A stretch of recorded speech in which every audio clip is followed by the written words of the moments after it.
नमस्कार साथियों, मैं नागेंद्र कुमार कुशवाहा, राष्ट्रीय सचिव विश्व भारती जन सेवा संस्थान। साथियों, आप सबको आज एक महत्वपूर्ण बात बताना चाहता हूं, सहारा से संबंधित। आप सभी सहारा पीड़ितों, सहारा के एजेंटों को पता है कि सहारा का भुगतान विगत कई वर्षों से नहीं हो रहा है। सहारा के मैनेजमेंट से जब भी बात की गई भुगतान की, तो उनका एक ही बात निकलता है कि सहारा से भी का विवाद चल रहा है, हमारे ऊपर एम्बार्गो लगा हुआ है, संपत्ति बेचने पर रोक लगी हुई है, इसलिए हम भुगतान नहीं दे रहे हैं। सहारा से भी का निदान हो जाएगा तो आपको विथ इंटरेस्ट के साथ पैसा हम लोग दे देंगे।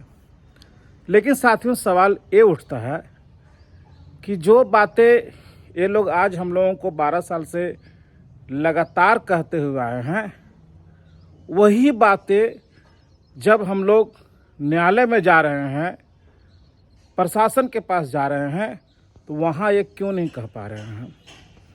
आपको पता होगा, आप सभी को पता होगा कि जो मामला हम लोग यहाँ रांची प्रशासन के पास में ले गए, वहाँ इन लोगों को जो नोटिस किया गया कि आकर के अपनी बातों को जवाब दीजिए, 3-4 नोटिस मिलने के बाद भी एक भी सहारा के टॉप मैनेजमेंट के लोग, चाहे ओपी श्रीवास्तव, मैडम सपना राय, नीरज कुमार पाल, शांतो सीमांतो, जो भी लोग एक्यूज बने हैं, एक भी लोग आकर के ये नहीं कह पाए कि साहब हम लोग इसलिए भुगतान नहीं दे पा रहे हैं कोऑपरेटिव सोसाइटी का, क्यूसोप का, कमर्शियल का, कि हमारे ऊपर एम्बार्गो लगा हुआ है, हमको ज़मीन बेचने पर रोक लगा हुआ है, सहारा से भी का विवाद चल रहा है, इसलिए हम नहीं दे पा रहे हैं।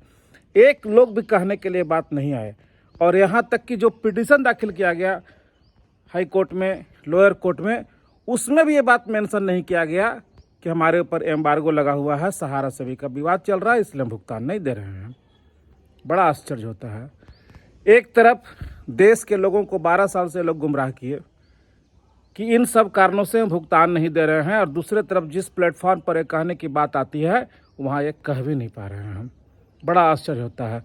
दूसरी तरफ साथियों, जब इनके ऊपर में सहारा से भी का विवाद लगा हुआ है, ज़मीन बेचने पर रोक लगा हुआ है, एम्बार्गो लगा हुआ है, तो देश भर की संपत्ति जो सहारा के पीड़ित जमाकर्ताओं के द्वारा के पैसों से लिया गया था, उन संपत्तियों को इन लोगों ने कैसे बेच दिया, वो भी 1000 करोड़ की संपत्ति 90 करोड़ में, 48 करोड़ की संपत्ति 5 करोड़ में। क्या माजरा है ये? क्या हो रहा है? क्या इस देश में न्याय व्यवस्था नहीं है, कानून नहीं है? देश में जितने भी सामाजिक संस्थाएं क्या मर गया है? जो चाहे लूट की छूट पूरा इनको दे दिया गया है? ऐसा नहीं चल सकता। किसी न किसी को तो आगे आना ही पड़ेगा। विश्व भारती जन सेवा संस्थान आज पूरी मुस्तैदी से सहारा इंडिया के खिलाफ में खड़ी है, इनकी कारगुजारियों को लेकर के। हम लोग किसी भी तरह से छोड़ने वाले नहीं हैं। दूसरी तरफ साथियों, जैसा कि आप सभी को सूचना मिल गया होगा, देश के उप राष्ट्रपति माननीय धनखड़ साहब कल स्वास्थ्य कारणों से लेकर के रिजाइन दे दिए हैं। लेकिन बातें ये नहीं है, स्वास्थ्य कारणों से इस्तीफा नहीं दिए हैं, कहीं ना कहीं इसमें सहारा का प्रकरण का भी बू आ रहा है। जिस प्रकार से विश्व भारती जन सेवा संस्थान न्यायालय से लेकर सड़क तक अपनी बातों को रख रहा है, उससे सत्ता के गलियारों में भी हलचल मचा हुआ है। इसमें चाहता हूं कि आप तमाम साथी जो सहारा से पीड़ित हैं, अमित शाह और नरेंद्र मोदी जी के खिलाफ में नाराबाजी जरूर कीजिए, क्योंकि कहीं न कहीं हम लोगों का भुगतान में बाधक यही लोग बने। अगर माननीय अमित शाह जी सहकारिता मंत्री और माननीय प्रधानमंत्री जी अगर चाह जाते तो हम लोगों का भुगतान हो गया होता। क्योंकि आपने देखा कि जिस प्रकार से डिफेंसेसी लगा करके 99% लोगों का क्लेम रिजेक्ट किया गया, एक भी अधिकारियों को गिरफ्तार करने का काम इन लोगों ने नहीं किया, किसी पर कोई गाज नहीं गिरा। 5000 करोड़ रुपया को दिखा करके कई इलेक्शन इन लोगों ने पार कर दिया। और फिर वही रणनीति इन लोगों का है कि फिर 2-4-5 करोड़ रुपया लेकर के फिर 2-4 साल तक निकाल दिया जाए। क्या इस प्रकार से भुगतान हो पाएगा? सहारा का चाल चरित्र के चेहरे को आपको पहचानना पड़ेगा। एक तरफ आपको कुछ और कहते हैं, अखबारों में विज्ञापन कुछ और देते हैं, और जहां न्यायालय में कहने की बात आती है वहां ये बात नहीं कहते, वहां सीधे सीधे मुकर जाते हैं कि सहारा का भुगतान से हम सभी को कोई लेना देना नहीं है।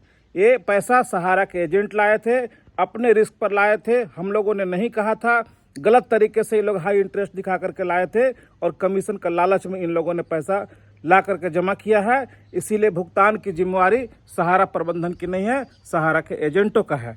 आज ये खुल करके बातें हम लोगों को कहना पड़ेगा अपने जमाकर्ताओं को कि हम लोग तो फंसे ही हैं, लेकिन निकालेंगे भी तो हम ही लोग निकालेंगे।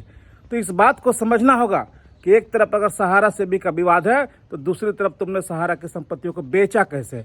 एक तरफ तुम्हारी संपत्ति पर बेचने पर रोक लगा हुआ है तो तुमने संपत्तियों को बेचा कैसे। तो साथियों, अगर भुगतान लेना है तो आपको दो काम करना ही पड़ेगा। वर्तमान भाजपा की सरकार जो केंद्र में है उसका सहयोग से जो बिहार सरकार चल रहा है उनके खिलाफ में मोर्चाबंदी करनी ही पड़ेगी और इस चुनाव में उनको सबक सिखाना ही पड़ेगा, इनके खिलाफ सड़कों पर उतरना ही पड़ेगा। दूसरी तरफ जो लोग आज 12 साल से गलत तरीके की पढ़ाई पढ़ा रहे थे कि सहारा से भी के विवाद के कारण भुगतान हम लोगों का नहीं हो पाया, इस बातों को भी अपने नेताओं, राजनेताओं, सभी लोगों के बीच में रखना होगा और उचित पटल पर हम लोगों को जाना पड़ेगा। हम लोग तो काम कर ही रहे हैं। उम्मीद करते हैं कि आप सभी देशवासी इस नेक काम में हम लोगों को जरूर साथ दीजिएगा, ताकि जिन्होंने देश के लोगों को लूटा है, देश के लोगों को ठगा है, उनको जेल के सलाखों के पीछे पहुंचाया जा सके और इनके हाथ से जो पैसा हम लोगों को फंसा हुआ है उसको छीन करके ला करके देश के लोगों में बंटवारा किया जा सके। धन्यवाद साथियों। जय हिंद,